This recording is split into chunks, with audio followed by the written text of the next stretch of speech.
Welcome to ونڈرلیکس explorer. آج کی video میں بنا رہا ہوں کہ آپ کون سی ایسی مسٹیکس جو ایوائڈ کریں ڈیورنگ یور شنجن ویزا اپلیکیشن کہ آپ کے چانسز بڑھ جائیں، کیونکہ شنجن ویزا کا یہ ہوتا ہے کہ اگر آپ کا ایک بار ریجیکٹ ہوتا ہے تو بہت چانسز بڑھ جاتے ہیں کہ آپ کا نیکسٹ ٹائم ریجیکٹ ہی ہوتا رہے گا۔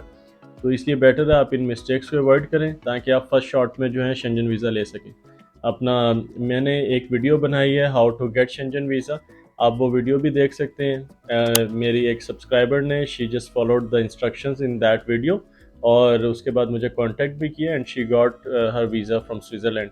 تو آپ بھی مطلب اس ویڈیو کو دیکھیں، اور جو ابھی اس ویڈیو میں بتا رہا ہوں آپ کو کہ مسٹیکس آپ اوائڈ کریں تو آپ کے چانسز بہت زیادہ بڑھ جائیں گے۔ اور ویڈیو سٹارٹ کرتے ہیں۔ سب سے پہلے آپ اس چینل کو سبسکرائب کریں تاکہ میں زیادہ سے زیادہ جو ایسی ویڈیوز بناؤں گا آپ کو پہلے ملتی جائیں۔ تو سب سے جو امپورٹنٹ چیز ہے یہ پہلے تو بیسک ڈاکومنٹس میں۔ اب بیسک ڈاکومنٹ میں آپ جب بھی ویزا اپلائی کریں میک شور کریں کہ آپ، کیونکہ آپ پہلے سے اپوائنٹمنٹ وغیرہ یہ وہ لے لیتے ہیں، لیکن اپوائنٹمنٹ شنجن ویزا کے لیے ملتی ہے آفٹر 2 months 3 months 4 months۔ تو آپ میک شور کریں کہ اس ٹائم تک آپ کا پاسپورٹ ویلڈ ہو، 6 months کی کم از کم ویلیڈیٹی ہونی چاہیے۔ تو اس چیز کا آپ کو بہت خیال رکھنا پڑے گا۔ تو یہ جو ہے پہلی چیز ہے جو کہ بہت بیسک چیز ہے، بٹ لوگ جو ہے اس پہ کنسیڈر نہیں کرتے، and then they got rejection only due to this basic thing. تو آپ کا یہ تو ہو گیا پاسپورٹ۔ دوسری امپورٹنٹ چیز ہے آپ کا ویزا۔ جو یو اے کا ویزا ہے ایز پر شنجن زون اور اس طرح کے حساب سے انہوں نے لکھا ہوتا ہے کہ آپ کا 3 months کے لیے ویلڈ ہونا چاہیے، بٹ اگر آپ چاہتے ہیں آپ کے چانسز زیادہ ہوں تو بیٹر یہ ہے کہ جب آپ شنجن وزٹ کر کے واپس آ رہے ہو تو آپ کی ویلیڈیٹی کم از کم 6 months کی ہونی چاہیے، جو بھی آپ اس میں اپنا وہ شو کریں گے۔ تو اس سے کیا ہے کہ جو بھی آپ کے ویزا آفیسر ہوتے ہیں وہ ایک ریلیکس ہوتے ہیں کہ he has like valid visa, اور اپنا یہ واپس جائیں گے، تو ایک پلس پوائنٹ ہوتا ہے۔ تو یہ بھی مسٹیک آپ ایوائڈ کریں۔ آپ کا پاسپورٹ 6 months ویلیڈیٹی، ویزا جو ہے یو اے کا 6 months ویلڈ رکھیں جب آپ نے ڈپارچر کرنا ہے اس ٹائم سے۔ اپارٹ فرام دیٹ آپ کو جو ہے ایک انشورنس چاہیے ہوتی ہے۔ اب انشورنس بھی آپ لوگ چیک کریں کہ آپ کو کتنے 1000 euros کی چاہیے، لائک کم از کم جو ہے آپ کی 30,000 euro کی کوریج ہونی چاہیے آپ کی انشورنس میں۔ تو اپنا اس چیز کو بھی لوگ کچھ ایوائڈ کر دیتے ہیں، اور بعد میں جو ہے صرف اس ایک نارمل سے پوائنٹ کی وجہ سے آپ کا جو ہے ویزا ریجیکٹ ہو جاتا ہے۔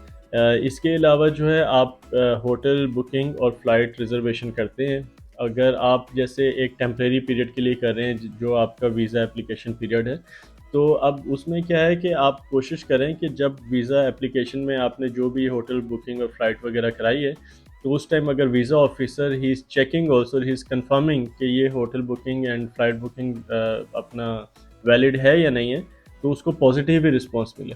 تو اس چیز کا بھی آپ نے بہت زیادہ خیال رکھنا ہے۔ پھر آپ کا جو اپلیکیشن ہے اس میں ایک چیز یہ بھی ہے کہ آپ جو ہے آئٹنری اپنی ایڈ اگر نہیں کرتے تو یہ بھی ایک مسٹیک ہوتی ہے کہ اگر آپ ایک کنٹری میں جا رہے ہیں وزٹ کرنے کے لیے، ٹریول کرنا چاہ رہے ہیں آپ، تو آپ اپنا شو کریں گے کہ میری یہ آئٹنری ہے۔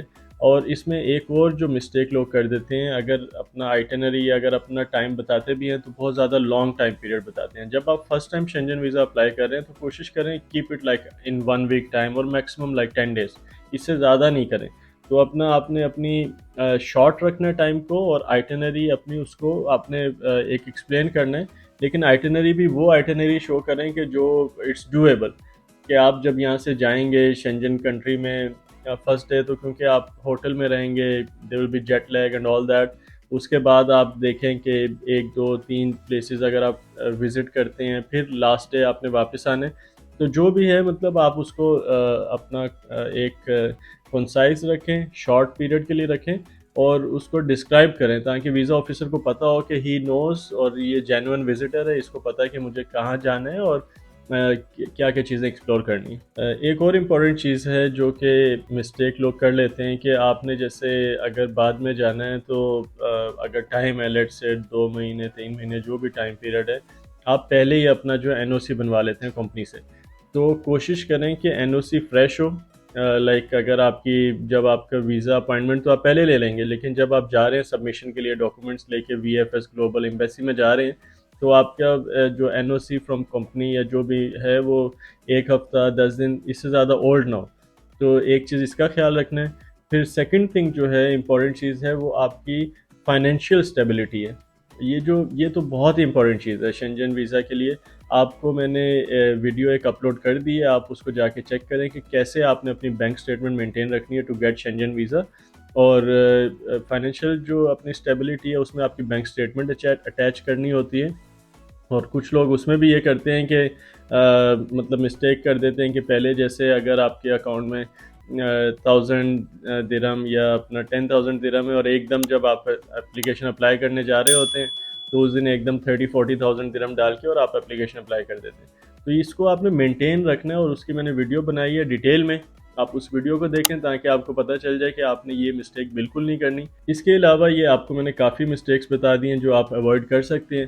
اور ایک جو مین چیز یہ بھی ہے کہ آپ اگر ویزا اپلائی کر رہے ہیں شنجن ویزا, تو آپ چیک کریں آپ نے کون سا ٹائپ اپلائی کرنا ہے. اگر تو آپ صرف ٹرانزٹ کرنا چاہ رہے ہیں تو اس کا پھر کیا پروسیس ہے. اگر آپ وزٹ ویزا, اس میں زیادہ جو کور کر رہا ہوں وہ یہ ہے کہ آپ جائیں گے شنجن زون میں, آپ اس کنٹری میں رہیں گے, ایکسپلور کریں گے, تو اس حساب سے میں نے اس چیز کو کور کیا ہے. فائنلی جو مسٹیک ہے جو آپ نے اوائڈ کرنی ہے شنجن ویزا اپلیکیشن کے, اس میں کہ آپ جب بھی اپنی اپلیکیشن اپلائی کر رہے ہیں, آپ ای میل جو دے رہے ہیں, اپنا نمبر دے رہے ہیں, آپ نے یہ 100% میک شور کرنا ہے کہ وہ ای میل اور وہ جو نمبر ہے وہ ویلڈ ہو اور وہ آپ کے پاس رہے لائک ڈیورنگ دیٹ اسپین. کیونکہ جو ویزا آفیسر ہے وہ کبھی بھی آپ کو انٹرویو کے لیے کال کر سکتے ہیں. دے کین آسک یو کہ آپ کہاں رہتے ہیں, آپ کی کیا ارننگ ہے, جو بھی آپ نے ان کو جمع کرایا ہوتا ہے, they just want to verify it. وہ آپ کو کال بھی کر سکتے ہیں, ای میل بھی کر سکتے ہیں. تو موسٹلی کیا ہے, اگر انہوں نے ارجنٹ ڈیسیجن لینا ہے دے ول جسٹ کال یو, اور آپ سے پوچھیں گے, آپ سے یہ بھی پوچھ سکتے ہیں کہ بھائی آپ وہاں پہ جانا چاہ رہے ہیں, آپ کی سیلری اتنی ہے, آپ اس میں سے اتنا اپنے گھر کا رینٹ دے رہے ہیں, پھر آپ کی اگر فیملی ہے ان کے ایکسپینسز ہیں تو آپ کیسے مینیج کریں گے, آپ کے بینک میں تو اتنے پیسے پڑے ہوئے ہیں, then how you will manage. اور اس سے یہ بھی پتہ کر سکتے ہیں کہ اچھا آپ تو اتنی چیزیں ارننگ کر رہے ہیں اور اتنے سال میں یا مہینے میں آپ کے پاس اتنے پیسے آئے کہاں سے. تو they can ask any question, be ready for interview. اور اس لیے آپ کے جو بھی کانٹیکٹ انفارمیشن ہونی چاہیے وہ ایکوریٹ ہونی چاہیے, تاکہ آپ کو جب بھی ویزا آفیسر کانٹیکٹ کرے he can directly contact you and get all the information. So guys, this was all regarding the mistakes which you should avoid during your Schengen visa application. And if you will avoid all these mistakes and you can watch my videos related to Schengen visa and bank statement, then I hope اور آپ کے chances بہت زیادہ بڑھ جائیں گے to get your Schengen visa. Thank you for watching.